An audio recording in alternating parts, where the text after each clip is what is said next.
કેવી રીતે બની અને પ્રથમ તો પોલીસને કેવી રીતે જાણ થઈ આ આખી ઘટનામાં?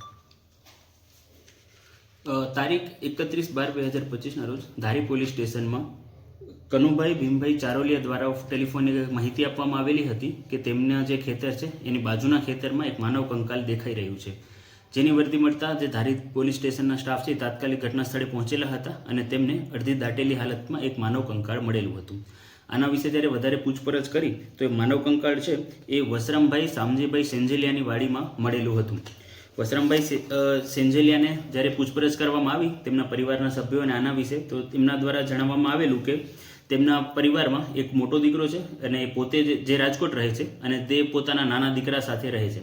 એમને જ્યારે એમના નાના દીકરાના ક્યાં છે એના વિશે પૂછપરછ કરવામાં આવી ત્યારે એમના દ્વારા કોઈ યોગ્ય જવાબ આપવામાં ન આવ્યું હતું અને ફેરવીને વાતો કરવામાં આવી હતી તેમના દ્વારા.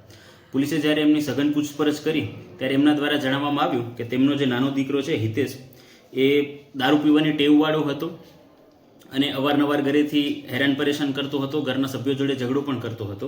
અને એમણે વધુમાં જણાવ્યું કે 24/11/2025 રોજ જ્યારે વસરામભાઈ શામજીભાઈ સેંજલિયા એ પોતાના ઘરે આવ્યા ત્યારે જ એમનો દીકરો જે છે એ આરોપી છે એમના પત્ની અને પોતાના સગા માતા એમની જોડે મારપીટ કરી રહ્યો હતો, ગેરવર્તન કરી રહ્યો હતો અને બીભત્સ માંગણી કરી રહ્યો હતો, જેના લીધે વસરામ શામજીભાઈ સેંજલિયા છે તેમને દોરડી દ્વારા જે તેમનો પુત્ર છે એનું ગળું દબાવી અને તેનું મૃત્યુ કરી દીધું હતું.